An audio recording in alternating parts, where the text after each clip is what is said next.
I will never forget the sound of that phrase piercing the air like a cold knife, cutting not only the afternoon silence but also a part of my soul.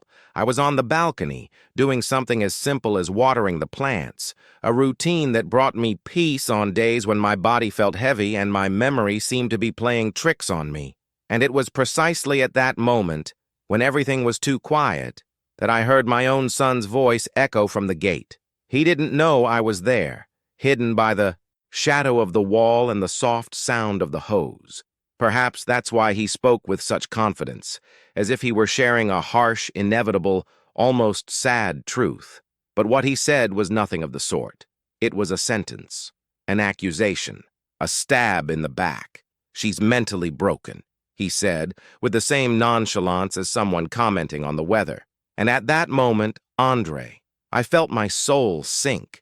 My heart raced so fast that for a few seconds I thought I was going to faint. My breath hitched, as if my own emotions were trying to suffocate me from the inside. I leaned against the door frame, trying to understand if it had been real, or if my mind, the same one he said was failing, had played a cruel trick on me. But no, his voice repeated, firm, in a tone that mixed pity and calculated concern. He was telling the neighbors that I wasn't well anymore, that age was taking me away, that I was no longer able to live alone. And the worst part wasn't hearing it from my son. The worst part was hearing the neighbors' silence, that silence that doesn't question, doesn't doubt, doesn't defend, that silence that accepts, that swallows, that agrees. Water began to trickle from my fingers without me realizing it, soaking my feet. I was frozen. Every word he said seemed to echo in my head, reverberating endlessly, as if the world had slowed down just so I could feel each blow more clearly. Mentally broken. How does someone describe their own mother like that? How does someone use such a heavy, cruel, destructive phrase to talk about the one who gave them life? And why? What were the intentions behind that charade? At that moment, all I could feel was pain. Not physical pain, but an emotional pain that rubs salt into the wound of the soul, a pain that burns from within. I tried to understand why. I tried to remember if I had done something wrong, said something reckless, forgotten something important. I tried to revisit every conversation we'd had in the last few weeks, every little disagreement, every gesture that could have caused it. But nothing made sense. It was as if I were being accused of a crime I didn't know I'd committed. And the neighbors, oh, the neighbors, the way they responded with that look of pity, of false compassion, of judgment disguised as concern, it ate me up inside. The whole street seemed to know something I didn't.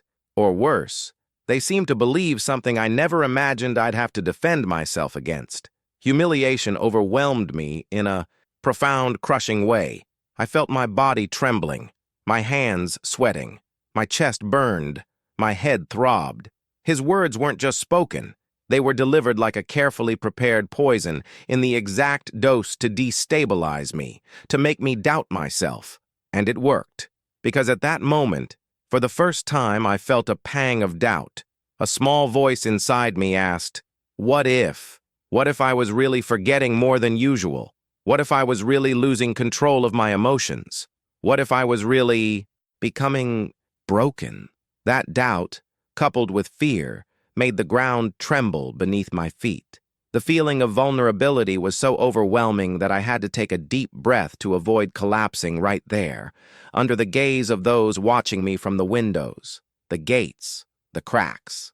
It was as if every person on that street was analyzing me, measuring my sanity, judging my worth. And all of this began because my own son decided to speak up and expose me, not out of love, not out of concern, but because of something I didn't yet understand at that moment, but which deep down I already sensed wouldn't be good. I slowly went back inside, as if dragging the weight of the world on my shoulders.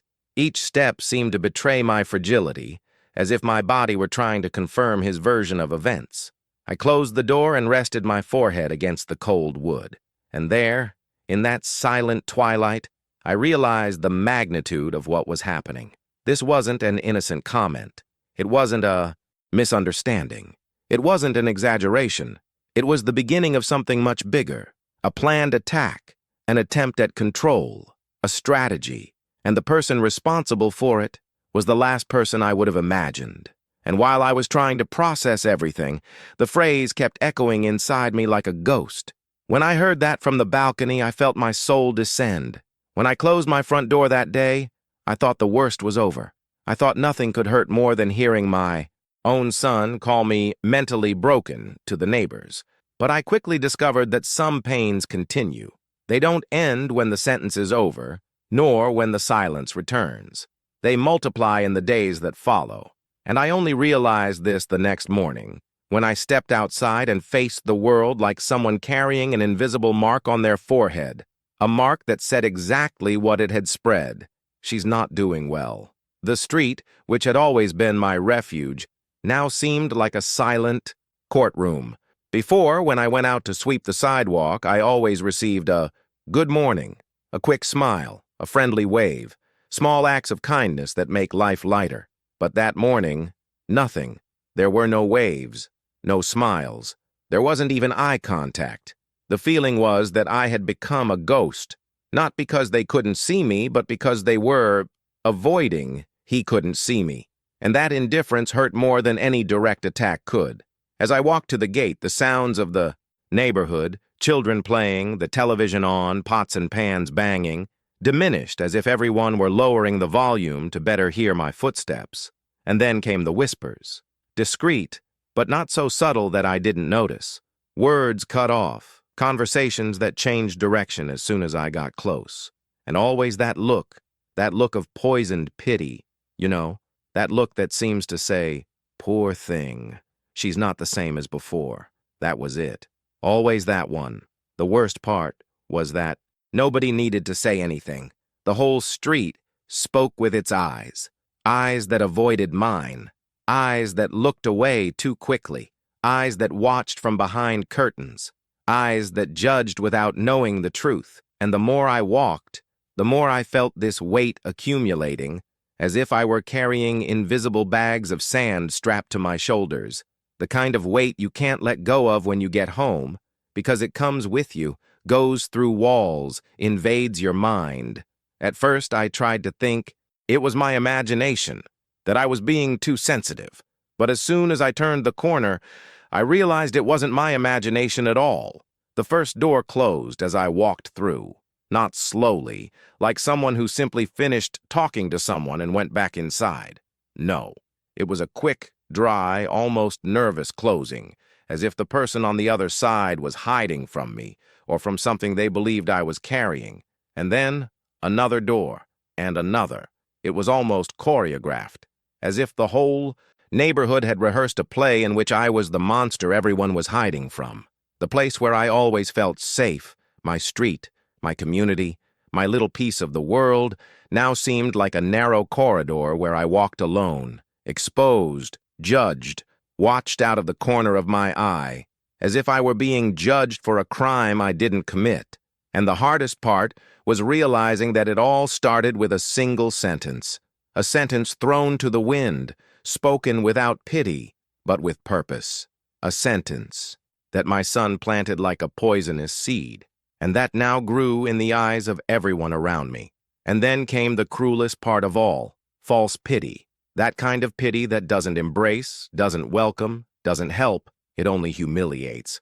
One of my neighbors, Donna Clara, who always gave me cake on Sundays, approached me with an exaggerated, slow smile, laden with theatrical compassion. She placed her hand on my shoulder and asked, in a voice so sweet it seemed artificial, "Is everything all right, dear? Do you need help with anything?" That something came with a subtext the size of the world. It was as if it were saying, "I know you can't do it alone anymore. I know what your son was talking about. I know you're broken." And I couldn't answer. My pride wouldn't let me. My throat was closed, so tight that any word would come out as a sob. I just thanked her, forcing a smile that felt like it weighed tons, and kept walking. But inside, I was crumbling, because her pity wasn't concern.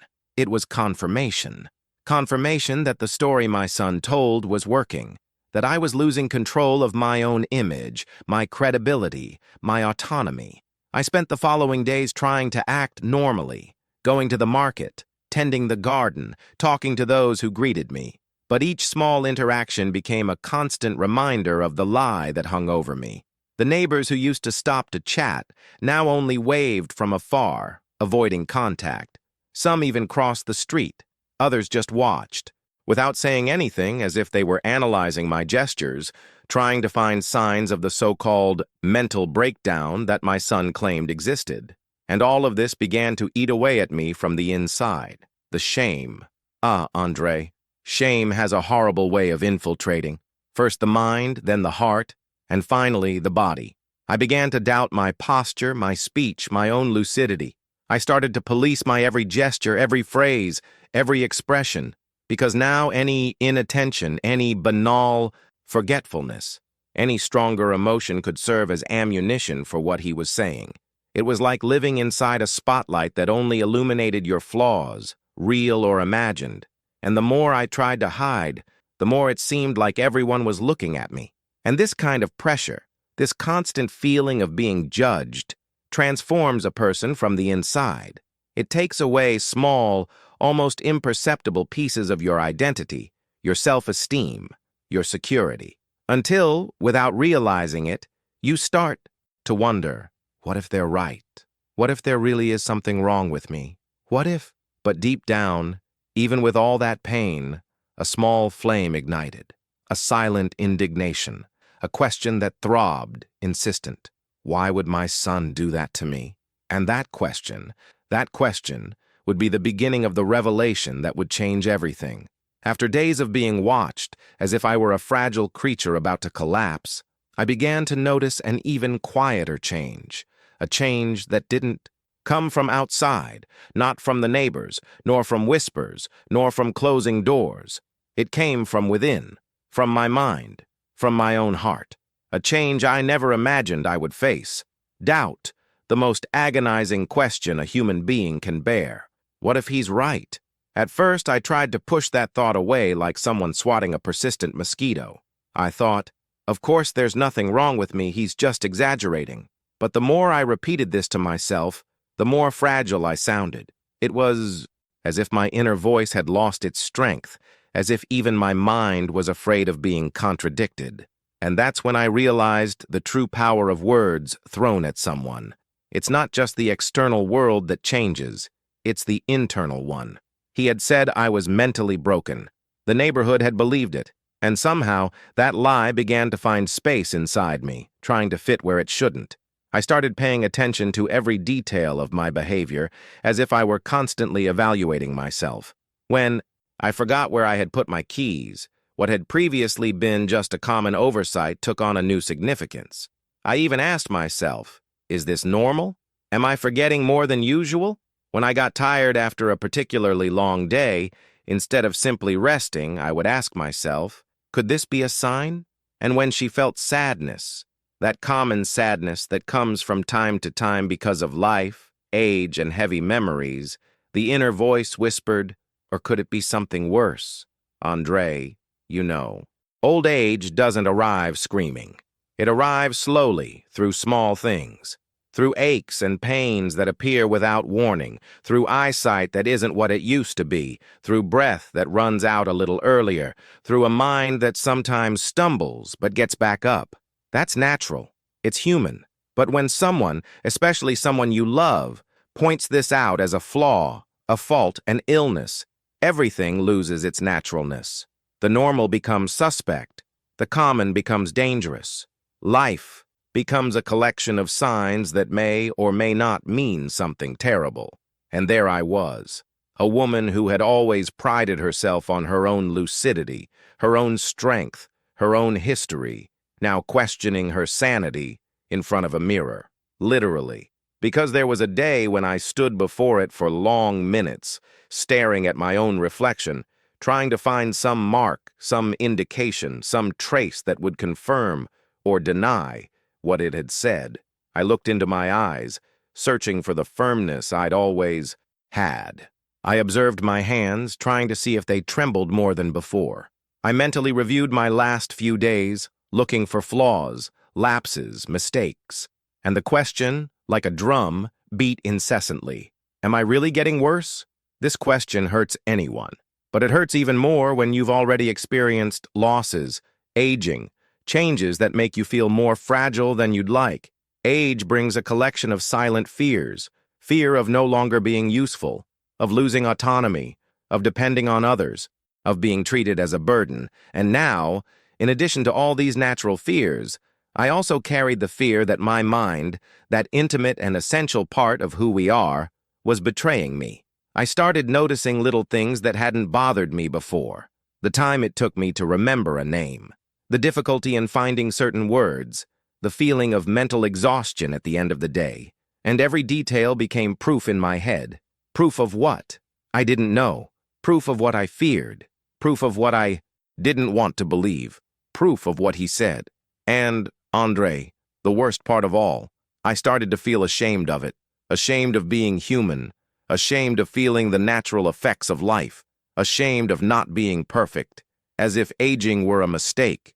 As if losing vitality were a moral failing. As if age were something to be hidden, disguised, denied. Doubt consumed me so much that sometimes I found myself testing myself. I'd pick up a book and try to read entire pages without getting distracted. I'd do simple mental calculations just to see if I could. I'd try to remember old dates, phone numbers, addresses from the past, as if my sanity depended on small daily tests, as if I had to pass an exam every morning, and all this emotional vigilance left me exhausted. I woke up tired and went to sleep worried. I felt like a house that, from afar, seemed sturdy, but inside had cracks that only I could see, or that I thought I could see, because that was the cruelest part. I could no longer distinguish what was real from what was fear, what was true from what was insecurity, what was my voice from what was his voice, echoing inside me. I, who have always been strong, independent, and confident, now felt like I was fighting with myself, and this silent struggle is the one that hurts the most, because nobody sees, nobody hears, nobody notices, only you, only your heart, only your mind, and it is precisely your mind that you are trying to protect from a possible fall.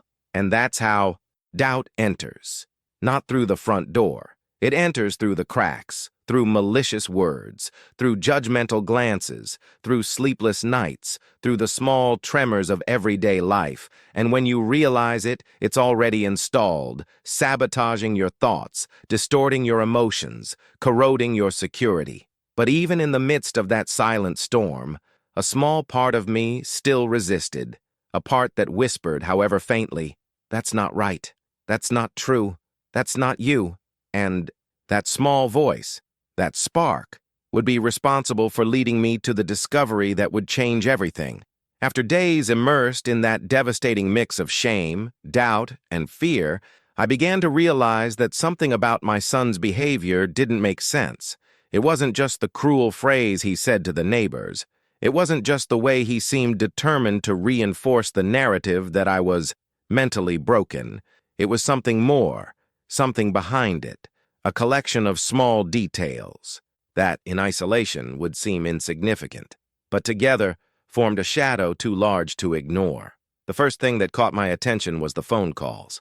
He never answered his cell phone away from me. He always talked right there in the living room, without secrecy, without haste, without mystery. But suddenly, he started receiving calls that he answered too quickly, almost anxiously, and immediately walked away. He would go to the backyard, to the hallway, even into the car, even when the car was off, always whispering, always speaking softly, always looking back as if checking if I was listening. And when I approached, he would change the subject immediately. It wasn't natural. It wasn't normal. It was calculated. I remember one specific day. I was in the kitchen drying the dishes when I heard his cell phone ring with that short vibration he always left on silent. He answered quickly, as if he'd been expecting that very call. I went to the kitchen door without making a sound, not because I wanted to snoop, but because something inside me screamed that something wrong was brewing there. And when I heard, even faintly, words like documentation, evaluation, signature, my spine tingled. I might not yet know what he was planning, but I knew it had to do with me, and I knew it wasn't good. Papers also began to appear. Printed sheets, pale envelopes, documents that he hid with an unsettlingly quick reflex. Before, his papers were scattered around the house. Bills, receipts, lists. He never cared about organization. But now any paper that was on the table disappeared when I entered the room. And it wasn't a coincidence. He simply slid his hand, turned his body, and put everything inside the black briefcase he carried everywhere. Always the same briefcase. Always closed. Always close to him, as if it were too valuable to be left unattended. There was a moment that's etched in my memory like a photograph. He was sitting in the living room with that open folder on his lap. Something that looked like a form was right there on his knees. I went in just to get my coat. That's all. A matter of seconds. And he immediately slammed the folder shut with such force that it made a cracking sound. Then he stood up nervously and said he was going to take care of some things. He didn't explain what, nor when he'd be back. He simply left through the door without looking back. And that's when the quick visits to the lawyer began. Before, my son avoided legal matters like one avoids storms. He never liked bureaucracy. He'd never set foot in a law office in his life, at least not that I knew of. But suddenly, he started mentioning the lawyer frequently, and with too much nonchalance for someone who theoretically had nothing urgent to resolve. He would say things like, "I need to talk to my lawyer about some paperwork," or, "The doctor will advise me I can't make a mistake," and whenever I asked what paperwork he was talking about, he would answer in an irritated way, as if I were intruding on something that wasn't my business, even though it was obvious that it had everything to do with me. The visits were always at the same time, late afternoon, when I would usually nap a little on the sofa.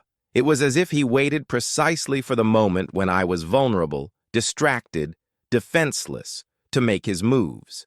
He would leave quickly and return quickly, too many times to be a coincidence, too many times to be casual, too many times for me not to notice. And the more these behaviors were repeated, the more the unsettling feeling grew inside me.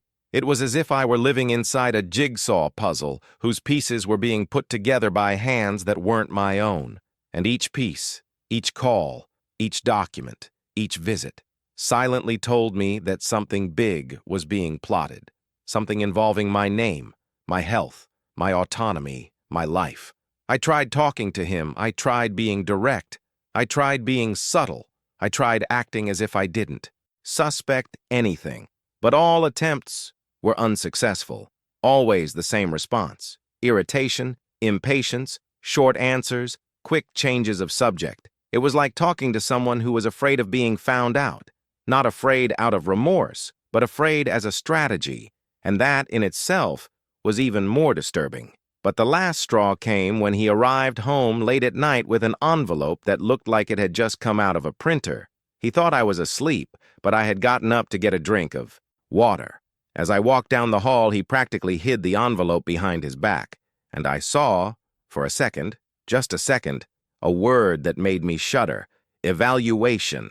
Further down, another word: ability. And in the corner, my name, my full name. That fleeting, almost accidental glimpse was enough to make my heart race. It was a silent confirmation of everything I'd been feeling. He wasn't just saying terrible things about me. He wasn't just spreading rumors. He was building a case, a story, a lawsuit, something formal, something legal, something extremely dangerous. And the worst part? He did all this with a frightening calmness, as if he were merely fulfilling an obligation. As if he were organizing paperwork, not his own mother's life, as if it were fair, as if it were inevitable. I knew at that moment that whatever he was plotting, it wasn't small. It wasn't a family argument. It wasn't a misunderstanding. It was an operation, a complete strategy, a plan. And the feeling that overwhelmed me at that moment was so strong that I almost couldn't breathe. I was being set up for a trap. And my own son was the one putting together each piece, patiently, meticulously, while I fought alone against the shadows he himself created. That week had already been too heavy. The shame I felt in the street, the silent doubt gnawing at my mind, the hidden phone calls, the mysterious documents, the visits to the lawyer, all of it formed a dark cloud hanging over me. But even so, even with all these signs, nothing prepared me for the moment the letter arrived. Nothing, because it's one thing to be suspicious. It's quite another to see your greatest suspicion materialized on paper with your name emblazoned in letters that seemed to scream. It was a seemingly ordinary afternoon. The sun was beginning to hide behind the houses, leaving that orange glow that makes you sigh for no reason. I was in the living room, folding some clothes, trying to distract myself, trying to pretend that my life was still normal. And that's when I heard the mailman pass by. The familiar sound of the motorcycle, the noise of the gate opening and closing, small everyday noises, which that day carried a premonition that I still couldn't decipher. I went to the mailbox with the same thought as always.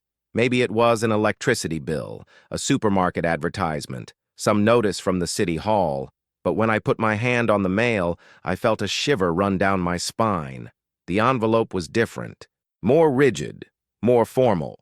It had a government stamp and came from an institution I'd never heard of. The kind of envelope that doesn't arrive by mistake. The kind you open slowly, carefully, because something inside you knows that this isn't good news. When I went back inside and closed the door, the silence seemed to deepen. It was as if the walls were waiting for my reaction. I sat down at the table. I placed the envelope there in front of me, like someone facing a silent enemy. The full name was written precisely. My age, my address, everything was correct. Nothing there suggested a mistake. And that's exactly what made my heart race so much that I had difficulty breathing. I opened the envelope slowly, trying to keep my hands steady, but they trembled. They trembled as if anticipating the pain to come. Inside, there was a blank, official sheet of paper, with letterhead, stamp, and language that left no room for imagination. And there it was written, right at the beginning, as if it were the most natural thing in the world, notification for mental capacity assessment. It was like being slapped in the face, a slap so hard I almost dropped the paper. I read the sentence once, twice, 3 times in disbelief. My vision blurred. The letters seemed to move as if they were mocking me. Assessment of mental capacity. Those words carried weight, they carried intent, they carried poison. They weren't there by chance. They weren't there because the system malfunctioned. They were there because someone requested it. Someone who had access to my data. Someone who had motives, or thought they did. Someone who had been preparing the ground. And that someone was my son. For a second, I felt like the ground had disappeared beneath me. My head throbbed. My stomach churned. My whole body felt hot and cold at the same time. It was panic. Pure panic.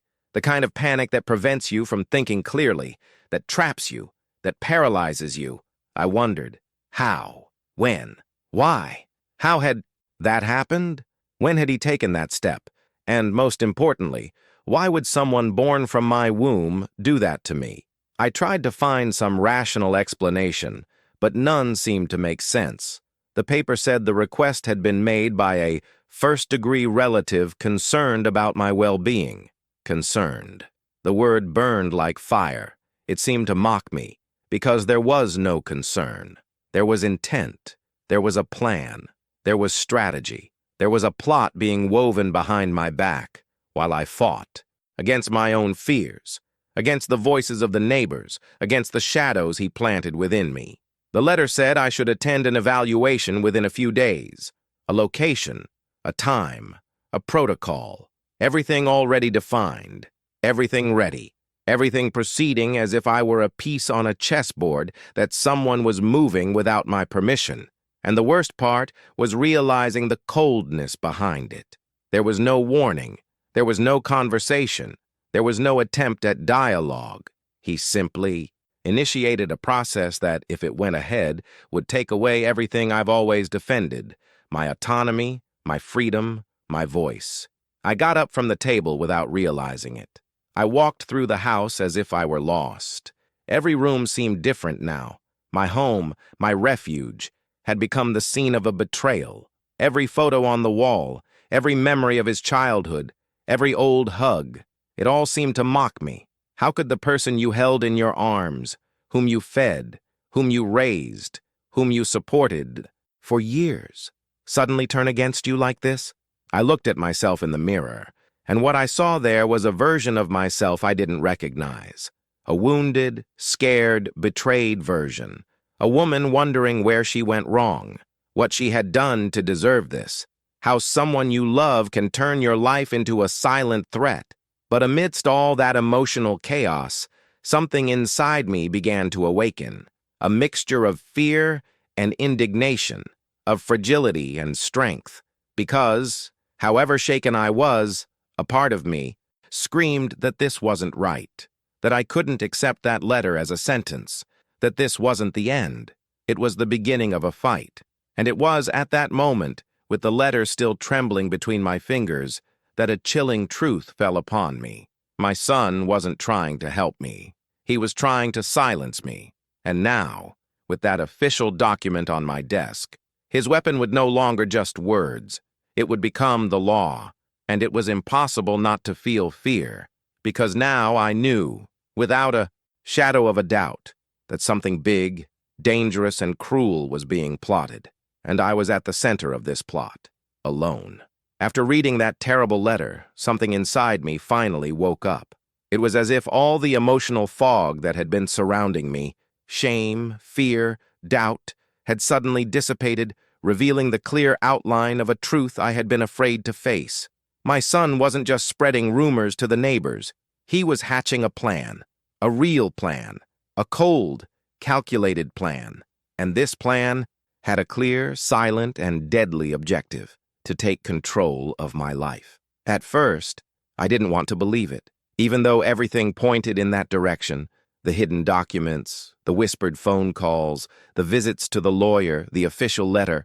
My mother's heart resisted, because admitting it meant acknowledging that the boy I cared for, fed, protected, was now the same man trying to push me aside as if I were an old piece of furniture getting in the way. But the reality is that his actions left no room for interpretation. He was building a legal case against me, and the type of case he was trying to build is known as Declaration of Disability. For those who don't know, a declaration of incapacity is a legal, official document that determines that a person no longer has the mental or cognitive capacity to make their own decisions. It's a serious, profound process with many implications. When it becomes valid, the person loses control of practically everything, from their own accounts, of their own assets, from one's own choices, where do you live, of what he signs, what you do with your money, even medical decisions, i.e., you become dependent, not by choice, but by law. And who takes control of this? A tutor, usually a first-degree relative. The final piece of the puzzle clicked into place so tightly I could almost hear the sound of it inside my head. My son didn't want to help me. He wanted to be my legal guardian. He wanted to be named, responsible for me, not out of care, not out of love, not out of concern, but because it would give him absolute power over everything that was mine. Power over my home, power over my finances, power over my decisions, power over my freedom. And when that thought became clear, a shiver ran through my entire body, because now everything made sense. Everything, even the smallest things. Those that before seemed merely strange or uncomfortable now fit together like gears in a hellish machine. The way he spoke to the neighbors, it wasn't carelessness, it was preparing the ground. The way he hid papers, it wasn't organization, it was strategy. The visits to the lawyer, they weren't bureaucratic, they were instructions. The letter, it wasn't a warning, it was the final move. He was constructing a narrative, and worse, he was trying to make it official. In the subtext of the letter, there were words like evaluation, protection, well-being, words that seem kind, but which, used in contexts like this, become sharp weapons. Words that transformed the victim into someone incapable and the aggressor into a caregiver. A cruel inversion. I sat on the sofa with the open document in my lap and felt my heart pounding so hard it felt like it wanted to burst out of my chest. It wasn't just fear. It was indignation. It was surprise. It was pain. It was that famous question that pierces the heart of every betrayed mother. Where did I go wrong? But my mind, even though frightened, was still mine. It still functioned. And at that moment, it began to review everything with surgical clarity. I realized that if that evaluation were manipulated, if he convinced the doctor, if he distorted facts, if he used influenced witnesses, I would lose control of my life forever. And it wasn't an exaggeration. It wasn't paranoia. It was reality. The law allows it. Many children, grandchildren, and relatives do this to control the assets of elderly people. It's sad, but it's common. And now, I was part of that grim statistic. And that's when I understood the most frightening point of all. He didn't need to prove that I was completely incapable. He just needed to plant enough seeds of doubt. Questions such as, "The neighbors said she seems confused. She's forgotten a few things recently. She is emotionally unstable. She has been acting strangely." Doubts that he himself had created. Doubts that he harbored. Doubts that he spread like someone watering a poisonous seed. And when I realized that, I felt like a knot was forming in my chest. The betrayal was so profound, so calculated, so cold, that I needed to sit down. I felt like I couldn't breathe. The walls seemed to close in. My vision blurred. I felt for the first time that I could truly lose everything if I didn't act fast. And the worst part, the worst of all, is that he did all this with an expression of feigned concern. He used words like protect, care, look after you.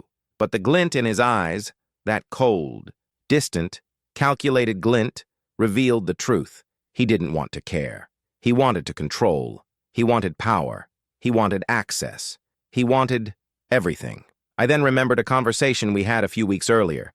He had casually mentioned how some people lose a lot of money by not planning for old age properly. I didn't think much of it at the time, but now, looking back, I realize it had been a probe, a test, a gauging of the terrain. It wasn't innocent conversation. It was preparation. It was as clear as day. My son was trying to declare me incapable in order to take control of my life, and with that awareness burning inside me, something changed. I was no longer just confused or ashamed. I was attentive. I was awake. I was alert. Because now I knew exactly what kind of game was being played, and I knew that the next move would be mine. The day of the appointment arrived like a shadow I'd been watching approaching from afar. It wasn't a surprise. It wasn't sudden. It was like watching the tide rise day after day, until finally realizing the water was already at my feet. My son had been insisting for days. "You need to see a doctor. It's just a routine checkup. It's for your own good." Each of his sentences was wrapped in a tone of feigned concern that sent shivers down my spine. He didn't ask. He pressed. He didn't suggest. He pushed. And as much as I knew, deep down, that something was wrong, I also knew something else. If I didn't go, he would use that against me. They would say I was resistant, confused, suspicious of everything, and that, within a process of declaring incapacity, would be just another piece on his chessboard. So I went. I woke up early that day, but it felt like I hadn't slept at all. I spent the whole night tossing and turning in bed, trying to silence the torrent of thoughts. What if it's a trap? What if he's already arranged everything with the doctor? What if anything I say is interpreted as a sign of weakness? That sequence of what-ifs left my chest feeling tight, as if someone were wrapping an invisible rope around my heart. When I got up, my hands were already trembling, not from age, but from nervousness. I looked at myself in the mirror and saw a tired, marked face with deep, dark circles under my eyes, the result of a war fought in silence. I splashed some water on my face, fixed my hair, and put on simple but neat clothes. I wanted somehow to show the world and myself that I was still there, that I was still me. My son came to pick me up right on time, as if he were going to fulfill an important appointment. He rushed into the house, keys dangling in his hand, and asked, "Ready?" I wanted to reply, "No, I'll never be ready for that." But I just nodded. In the car, the drive to the clinic was heavy with silence. He drove seriously, looking ahead, as if focused not on the road, but on the final destination, the report that would come out of that consultation. I looked out the window, watching the trees go by, the people walking on the sidewalk, the world going on as normal, while mine seemed about to collapse. My hands were so sweaty that I had to discreetly rub them on my pants several times. At each red light, I took a deep breath, trying to control my racing heart. My thoughts were racing, jumbled, as if a crowd had taken over my mind and each person was shouting something different. Part of me said, "Calm down, it's just a consultation." Another whispered, "No, this isn't just a consultation. This is a trial." When we arrived at the clinic, my legs felt heavy. Each step to the reception seemed harder than the last. I looked around and saw people waiting, flipping through magazines, children playing with their cell phones. To them, that place was just a medical environment. To me, it was the scene of a possible condemnation. My son checked in at reception with the nonchalance of someone who already knew exactly what he was doing. He said my full name, explained that it was a cognitive ability assessment for legal purposes, and used the word prevention. When I heard "for legal purposes," a shiver ran down my spine. It wasn't a routine checkup. It wasn't a common exam. It was part of the process, part of the weapon. We sat in the waiting room. The air conditioning was too strong, but even so I was sweating. My hands, especially. I squeezed them together in an automatic gesture of someone trying to hold themselves together so as not to collapse. My son was fiddling with his cell phone, sending quick messages. Sometimes he would look at me and say, "Don't worry, Mom, it'll be quick." The word calm seemed mocking. How can anyone be calm knowing they are about to be examined not as an ordinary patient, but as someone whose mind is on trial? The doctor, when he finally called my name, seemed cordial. He was a middle-aged man with discreet glasses and an impeccably white coat. He smiled professionally, but I couldn't see any warmth in his eyes. And at that moment, the question pierced me like an arrow. Is he neutral, or is he already on my son's side? We entered the room, my son and I. The room had a large table, a computer, some chairs, and diplomas hanging on the wall. Everything normal, everything correct, everything within the standard of a medical consultation. But inside, I felt that I wasn't entering a healthcare room, but rather a courtroom. Right at the beginning, the doctor said he would talk to me. First, then to my son, and that he would ask some routine questions to assess memory, reasoning, and orientation. The words were technical, but the meaning was clear. He wanted to test if my brain was still reliable. When my son left the room, the silence that followed was heavy. I felt his presence outside, like a shadow leaning against the door. My heart didn't calm down. On the contrary, it seemed to beat even faster. The doctor started with simple questions. Today's date, my address, names of close people. Things I answered without difficulty. But even so, the feeling of being evaluated was suffocating. It wasn't like a normal consultation, where you feel the doctor is by your side trying to help you. It was different. It was as if I had to prove something all the time. Prove that I wasn't what my son said I was. Prove that my mind was still mine. My hands were still sweaty. I tried to keep them resting on my lap, pressing them lightly together so as not to show nervousness. Because I knew any tremor, any forgetfulness, any hesitation could be used against me. As the questions progressed, I realized that this wasn't just a technical exam. He was also trying to read between the lines. He asked me about my daily life, how I felt, decisions I made alone, about whether someone helped me, about my son. I felt that each of my answers was a piece in a report that later I wouldn't have the control to review, and all the while, a feeling was growing inside. Something was very wrong. It wasn't just the consultation. It wasn't just its purpose. It was the atmosphere. It was the tone. It was the feeling that this doctor had already received a version of the story before meeting me. My son's version, the version in which I was fragile, confused, lost, in which he was the concerned caregiver, in which I needed guardianship, in which he was the hero of the narrative, and I, the problem to be solved. Every time the doctor wrote something down on the paper, my stomach churned. I thought, what did he write? Did he believe me? Or did you believe my son? And no matter how hard I tried to stay strong, inside I felt like someone walking a tightrope, above an abyss.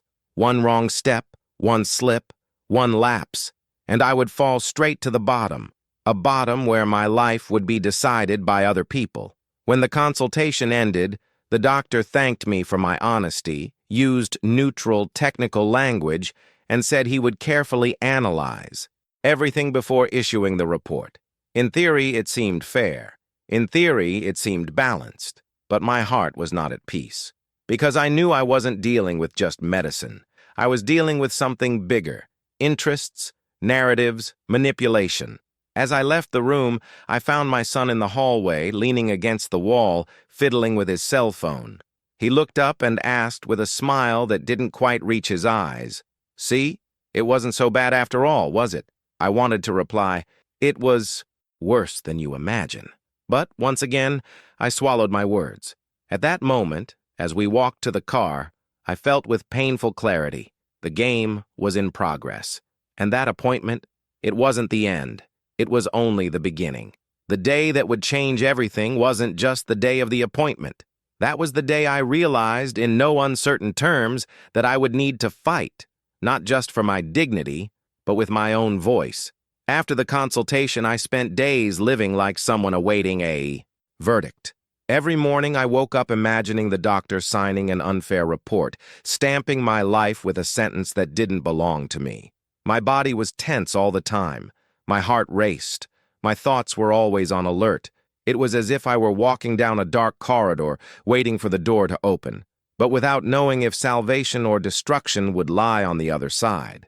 Meanwhile, my son seemed even calmer, almost overconfident. He walked around the house as if he had already won the battle. Sometimes he would smile at me in a strange, almost condescending way, as if to say, "Relax, it will be over soon." This tranquility of his was the detail that scared me the most. It was the kind of calmness of someone who believes they have everything under control, but he didn't have it.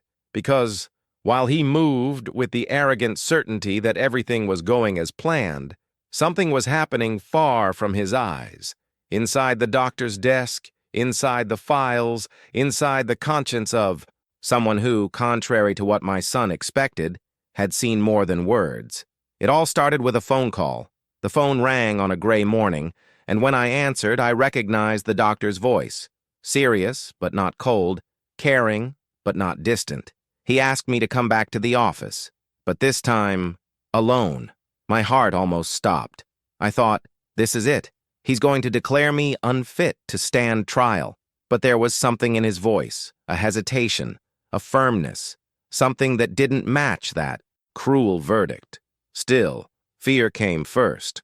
I arrived at the clinic and was called in quickly. When I entered the room, I noticed the doctor had some papers scattered on the desk, as well as his computer open, displaying messages I couldn't quite see yet. He took off his glasses, took a deep breath, and asked me to sit down. The atmosphere wasn't one of accusation. It was one of revelation. "I need to talk to you very honestly," he began. I felt my hands grow cold, my fingers tightly intertwined on my lap. "After the consultation, I analyzed some information your son provided," he continued, choosing his words carefully, "and I found some inconsistencies." That word, inconsistencies, ignited a flame within me. Inconsistencies. Perhaps, for the first time in weeks, I was close to the truth. The doctor turned the monitor toward me and showed me conversations that, according to my son, were messages I had sent to him. Confused, agitated, disoriented messages. Messages that said things I never said. Messages that, at first glance, seemed to prove that I was losing control of my mind. But the doctor had analyzed the metadata, something my son never imagined he would do. These messages have been edited, the doctor stated. Look at this. He enlarged sections, pointed out formatting errors, altered times, copied and pasted parts. Some texts had obvious signs of manipulation for someone trained. Abrupt changes in writing style, terms I would never use, attempts to simulate mental confusion that seemed artificial. My whole body trembled. The doctor continued. Furthermore, I compared this with his cognitive and emotional results. They don't match. There is no clinical sign of disability. None. It was as if, at that moment, someone had opened a window inside me, letting in air after weeks of suffocating tension. But I still couldn't celebrate, because he was still talking. I also checked some reports that your son sent me by email, he said, picking up another sheet of paper from the table. There are conflicting dates, information that doesn't correspond to reality, and, most importantly, stories that don't match what I observed during the consultation. Stories, reports, invented. My son had created a fictional version of me, a weak version, an incapable version, a version that didn't exist, and the doctor had noticed. In my experience, he said, looking deep into my eyes, when I see this kind of inconsistency, it's usually not the patient who's the problem. It's the family member. I felt a violent mix of emotions. Indignation, relief, fear, anger, sadness. It was as if they were all fighting inside me, trying to occupy the same space. My chest ached. I want to order some additional tests, the doctor said carefully. Not because I think you have a problem, but because I want official, irrefutable documentation. I want everything to be very clear and protected. That word, protected, echoed in my head. And then he said something I will never forget. I will also need to speak with your son individually. And I want you not to worry. There are signs of manipulation here. Serious signs. Serious signs. It was confirmation. The first real light at the end of the tunnel. The audience would feel it. The moment. The turning point.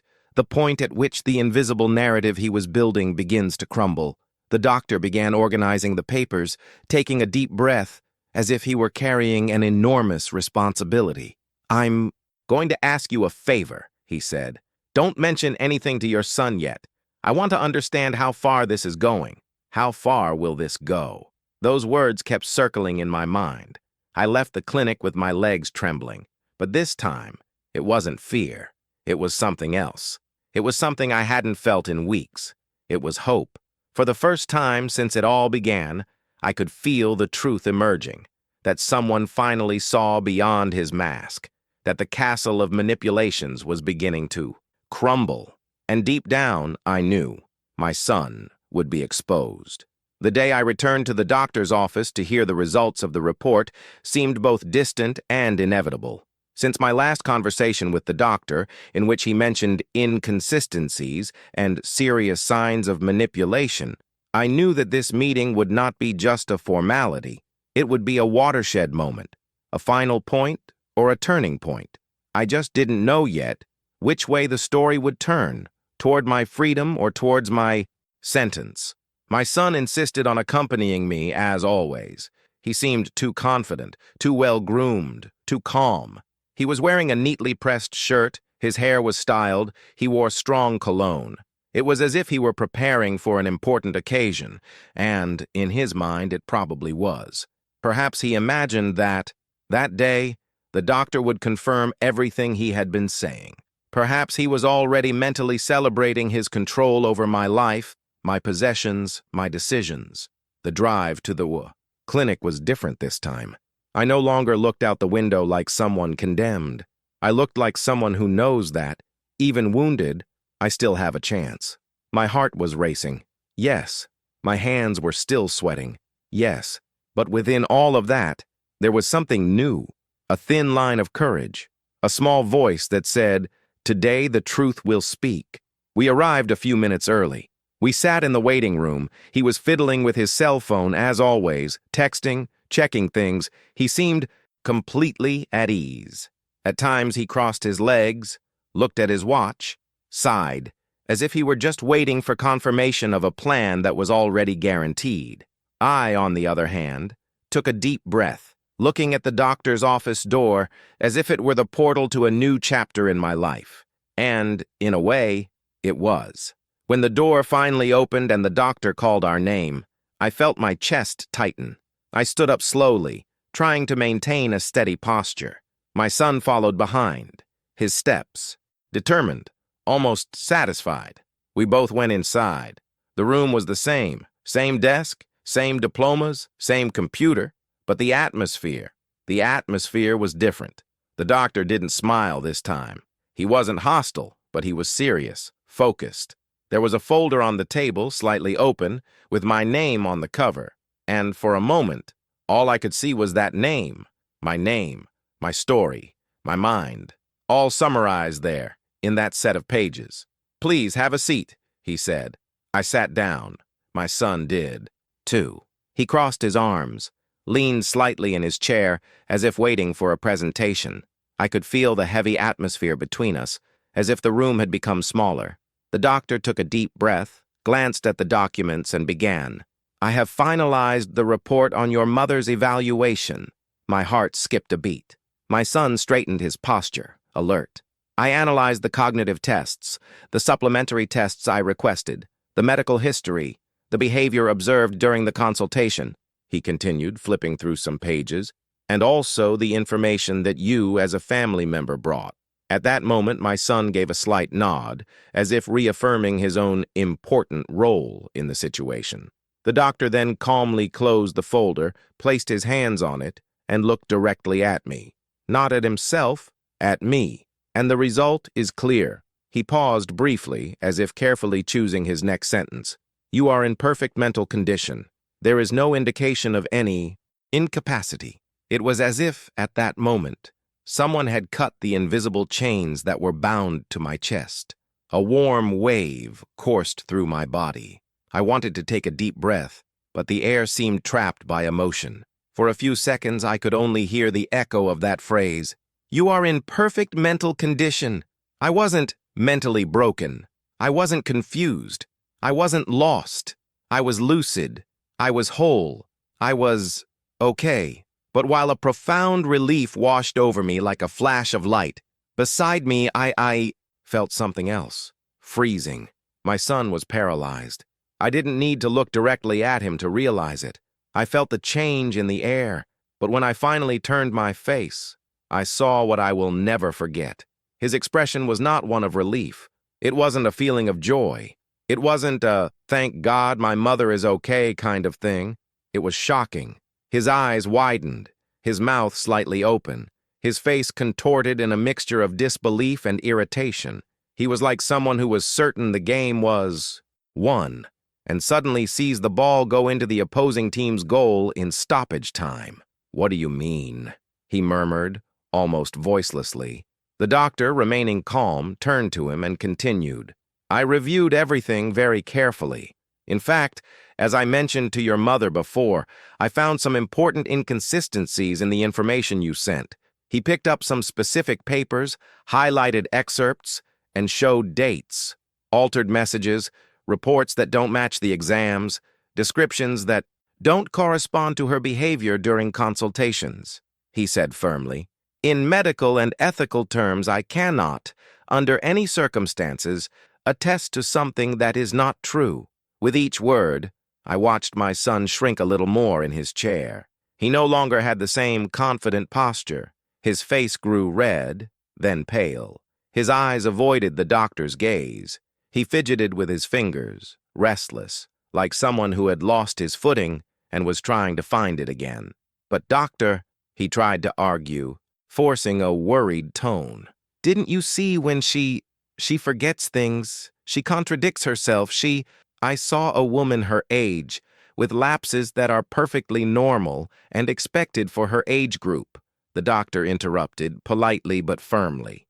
"Things that don't constitute disability, much less justify a process like the one you were trying to initiate." The word "trying" cut through the air. My son remained silent. For the first time in a long time, I felt the urge to lift my head, to raise my chin, to look into the eyes of the two people in that room and, without saying anything, simply exist with dignity. I wasn't crazy. I wasn't weak. I wasn't broken. And now this wasn't just a feeling of mine. It was a diagnosis, a document, an official truth. The doctor then added, "The report I am going to issue states that she does not have a mental disability. It also notes that some of the information provided shows signs of distortion. If this is the case, it may be challenged at any future stage." The impact was so strong that I could almost hear the symbolic sound of something breaking. That was his plan. At that moment, without needing an audience, without a public, without neighbors, without a court, the castle he had been building began to crumble. And the expression on my son's face was living proof of that. He didn't expect this outcome. He wasn't hoping for my health. He was hoping for a report that would confirm the narrative he himself had created. And he didn't succeed. In that second, the audience listening to this story feels it deeply. Because the dramatic climax isn't just the doctor saying I'm fine, it's the silent confrontation that happens in their eyes. It's the son, unmasked. It's the mother, wounded but standing. It's the moment when the truth appears, not shouting, but firmly, undeniable. The doctor concluded, "I recommend that from now on, any decision related to her life be made based on respect for her autonomy and the reality of the facts. Any attempt at manipulation may even lead to legal consequences." My son didn't answer. There was nothing more to say. He just swallowed hard, looked away, and nodded, as if wanting to end the conversation too quickly. I signed a paper confirming that I had been informed of the report.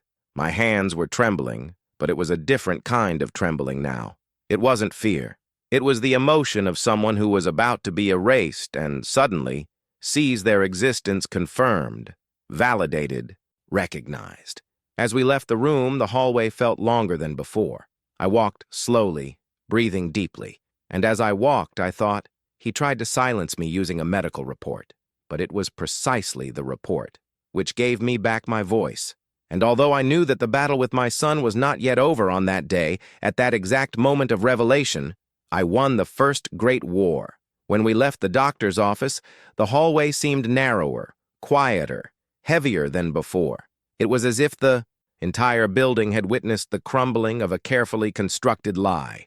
I walked slowly, trying to keep up with my own heart, which was beating so hard it seemed to echo off the walls. My son followed behind me, but not with his usual confident posture. He walked with quick, restrained, agitated steps, the steps of someone trying to escape something, but unable to.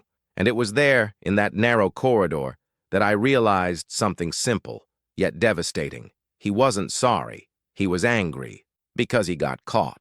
I felt it in the air, in the way he breathed, in the way he avoided looking directly at me, in the way he pressed his lips together every time the doctor's report came back to mind. His mask had fallen, and for the first time since the beginning of this story, I saw who he really was in that moment. Someone capable of destroying his own mother to achieve a goal. When we arrived at the reception area, I stopped. He stopped too, but a little behind, as if he were studying my movements, analyzing his next step. The doctor walked right behind us, organizing some papers, but clearly attentive to the atmosphere. I turned slowly. I looked at my son. I looked into his eyes with the depth of someone who has carried weeks of pain and silence, and I felt something inside me strengthen. "We need to talk," I said in a low but firm voice. It was the firmness of someone who doesn't ask for permission. He looked around uncomfortably as if he wanted to end the conversation right there. He attempted a weak smile. "Mom, this isn't the time for that." But it was. It really was. I took a step forward. My body trembled, not from fear, but from the emotional avalanche I had been holding back for so long. And then I finally let out the words that had been burning inside me. Why would someone I called my son try to destroy me like this? It was like throwing a stone into the middle of a lake. The phrase reverberated in the air, creating ripples. My son froze. The doctor looked at us with the composure of someone who understands the gravity of that moment. My son's expression changed immediately. First, shock, then irritation. Finally, that coldness returned, the same coldness I had seen hidden in recent months. He ran a hand through his hair, took a deep breath, and tried to resume the posture of a concerned caregiver. Mom, you've got it all wrong. I just wanted to help. I was trying to protect you. Protect? I interrupted, feeling the words come out with a weight I could no longer contain. Is that what you call hiding papers? Manipulating messages? Visiting a lawyer behind my back? Telling the neighbors I'm broke? He stood motionless. I continued, my voice even firmer. You almost took everything from me. Everything I've spent my whole life building. You tried to diminish me, silence me, make me doubt myself. That's not protection. I took a deep breath. That's betrayal. He opened his mouth a few times, searching for words, but none came. His face flushed. His breathing was heavy. At times it seemed he would explode. At others it seemed he wanted to cry. But no tears came. No regrets. Only a bitter confusion of someone who had lost control of the situation. I thought it was for the best, he said finally. You've been different. You've been different? I asked, my tone cutting through the air. Do you know why I became different? Because you spread rumors, because you embarrassed me, because you made me doubt my own mind. You made me believe I was losing something, when, in fact, you're the one who lost. He swallowed hard, looking away. The doctor, who had been observing the conversation with respectful sensitivity, stepped forward. I need to say something, he said, looking at my son firmly. The line between concern and abuse is very clear, and what you did crosses that line. Manipulating information, pressuring your mother, and trying to gain legal control without justification is serious. Very serious. My son closed his eyes as if he had received an invisible punch. But I'm not finished. You exposed me, you hurt me, you shamed me, I said, feeling each word hang in the air. And for a moment, you almost convinced me that I was losing my own mind. Do you know what that does to a person? Do you know how it destroys someone?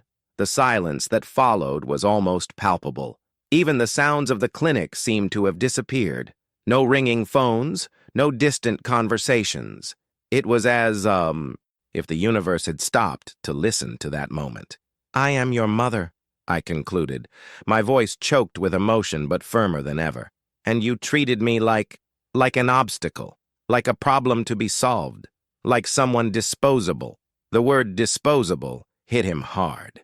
His eyes widened, he took a deep breath, and for the first time he seemed truly shaken.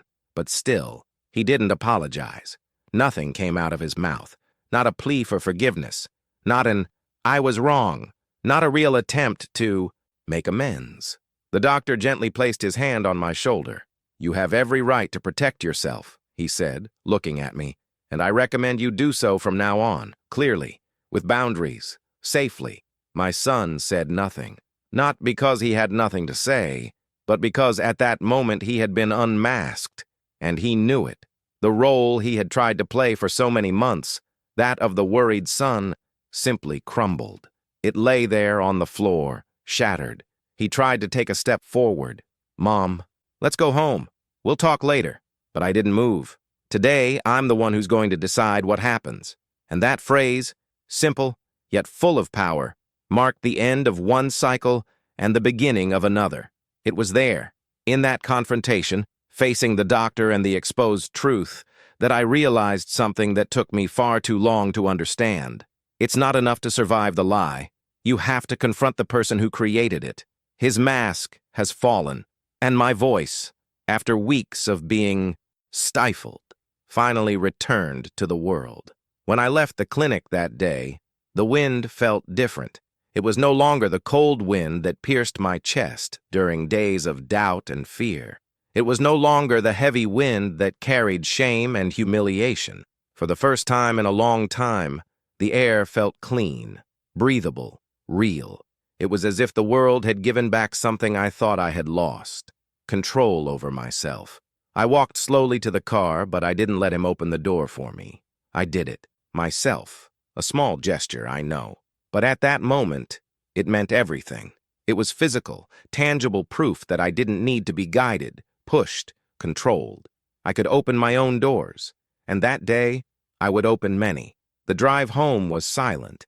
Not the tense silence of the previous days, but a silence heavy with thoughts, decisions, and boundaries that were finally beginning to take shape within me. My son drove with a hard, tense face, clearly uncomfortable.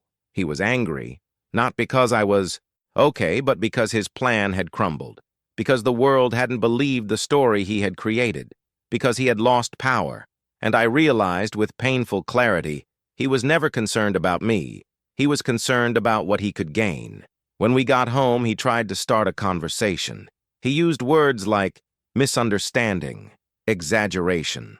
Let's solve this together.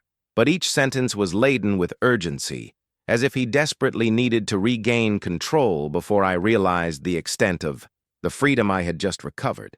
But it was too late. I went in, closed the door behind me, and said, "Not today." My voice was still trembling, but it was a different kind of trembling. The trembling of someone who is finally getting up after being pushed to the ground several times. And at that moment, I began the most difficult and most liberating process of all, rebuilding my autonomy. The first thing I did was sit down at the computer. Every password I had, and that he knew, needed to be changed. And I changed. One by one, bank account, email, telephone, medical access, appointments, applications, all. Each new password was like laying a brick in the wall I was building between myself and that manipulation. It was like saying, "This life is mine. This access is mine. This story is mine." I realized that, over the months, he had gained small access points, small openings, small shortcuts into my digital, emotional, and financial life. Perhaps I allowed it without realizing it. Perhaps it was trust. Perhaps it was naivete. But trusting someone doesn't mean giving them the keys to your own freedom. And now, I was taking it all back. The next day, I woke up early and went to the registry office. My ID, CPF, Brazilian tax ID, proof of address, certificates, everything needed to be reviewed, updated, and stored in a safe place. I made certified copies. I organized new folders. I separated everything that was personal and removed it from the drawer where he had been, rummaging through it. I realized that, in recent months, he had handled my documents without permission. Maybe he took photos. Maybe he used the information to fill out applications on his own. This would never happen again. From that day on, my documents were kept in a place where only I could access them, and that simple gesture, keeping my identity safe, seemed symbolically to be keeping my soul safe. I decided to change doctors, not because I lacked confidence in the one who had helped me, but because I wanted a network that was mine, recommended by neutral people, professionals who had no contact whatsoever with my son. I scheduled new appointments. I updated my personal information. I made it clear that any information regarding my health should be discussed directly with me and only with me. I felt a strength growing inside me with each call, each appointment, each decision. It was liberating to realize that my choices were returning to my hands. In the days that followed, I began to rebuild my routine with a gentleness I hadn't applied to myself in a long time. I made small, but deeply symbolic decisions. I made my own shopping list. I went to the market alone. I walked down the street with my head held high. I organized my schedule without depending on anyone. I reviewed my finances carefully, checking everything. Each action was like stitching together a piece of my life that had been torn apart. Each simple gesture was a powerful reminder that I could still, and always had been able to, take care of myself. And little by little, I felt something I hadn't felt in months, belonging to myself. After changing everything that needed changing, I called my son to talk. But this time, the conversation would be on my emotional turf, on my rules. I sat at the kitchen table and spoke calmly, not with hatred, not with anger, but with the firm truth he needed to hear. I will not allow you to do anything with my life without my permission. From now on, every boundary is clear. You no longer give orders. You no longer make decisions. You don't speak for me. I speak for myself. He tried to argue, tried to justify, tried to turn the tables emotionally, but none of his words had any power anymore, because the power he was trying to steal, I had recovered. And then I said the phrase that summed up everything I'd been through. When they try to silence your voice, fight to get it back. He lowered his eyes. For the first time, he heard. And at that moment, I understood something that changed everything inside me. I didn't need him to acknowledge the truth. I just needed to live my life. My voice was back. My life was in my hands. And nothing, absolutely nothing, would be taken from me again. When I look at everything I've been through, every humiliation, every doubt, every closed door, every whisper, every silent manipulation, I realize that this story isn't just about a son trying to declare his own mother incompetent. It's not just about a cold, legal process, about hidden papers, altered messages, and concealed plans. It's not just about pain, shame, and fear. It's about something much bigger, much deeper, much more human. The rebirth of someone who was almost erased by the very person who should have protected him. In the first few days, I felt broken. I felt like my voice was worthless. I felt like my words could be twisted, my actions misinterpreted, my mind used against me. I felt like I was losing the most important fight of my life, the fight for myself. But the truth is, even when all seemed lost, there was a spark inside me, a small flame that wouldn't go out, an intuition that kept saying, something is wrong. And now, looking back, I realize how important it was to have listened to that inner voice. Because in the end, it was what guided me. It was what made me see beyond appearances. It was what kept me alive when the world tried to bury me under lies and manipulation. This is the first and most important lesson of this journey. Never ignore your instincts. They are silent, yet extremely accurate compasses. Even when the whole world tries to convince you that you're wrong, your intuition, that deep, almost spiritual feeling, knows the truth even before you have proof. What if I had ignored that voice? What if I had blindly believed the narratives they created for me? What if I had accepted the path my own son was trying to push me towards? I would have lost my autonomy, my freedom, my history. I would have been erased while I was still alive. This is the second lesson. Painful, hard, but necessary. The danger of entrusting your life, your possessions, your decisions, to someone who doesn't deserve your trust. It's hard to admit. It's too painful to acknowledge that someone so close, so present in our memories, so intertwined with our lives, can become a threat. But this is a reality that many people live with, silently, ashamed, without the courage to speak up. And I had to experience it firsthand to understand. It doesn't matter the blood tie, it doesn't matter the name, it doesn't matter the relationship. Anyone who tries to control your life for their own gain is not family. They are a threat. We trust too much sometimes. We trust because we love. We trust because we believe that bonds guarantee character. We trust because we want to see good where it doesn't exist. But trust, when placed in the wrong hands, becomes a weapon. And that's what happened to me. Still, there is a third pillar to this story, the one that truly saved me, the power to seek professional help. If I hadn't gone to that appointment, if the doctor hadn't really investigated, if he had blindly accepted what my son said, everything would be different. I would have been declared incapacitated. My future would have been decided by someone who had no interest whatsoever in my health, but rather in my assets. It was the cold, impartial, technical analysis done by someone who had no emotional ties to me or to him that brought the truth to light. It was the doctor's ethics that saved my dignity. It was his professionalism that exposed the lies they were trying to use against me. It was a clinical eye, uncontaminated by vested interests, that restored my freedom. From that day on, I understood that asking for help is not a sign of weakness. It's strength. That takes courage. That's wisdom. It's the ability to recognize that sometimes fighting alone isn't enough, and competent professionals can be the difference between being destroyed and being saved. Today, after all this, after facing people I never thought I'd have to face, I finally see clearly the extent of my strength. I am reborn, not as someone who returns the same as before, but as someone who returns even stronger, more aware, and more prepared. I was reborn understanding that life is made of choices, including the choice of who we let into our emotional world, and that sometimes the greatest proof of self-love is saying no to those who harm us. Now I understand that my son tried to destroy something in me. He tried to erase my lucidity. He tried to manipulate my image. He tried to steal my voice. But what he didn't expect, it was that, in trying to destroy my mind, would eventually reveal her own.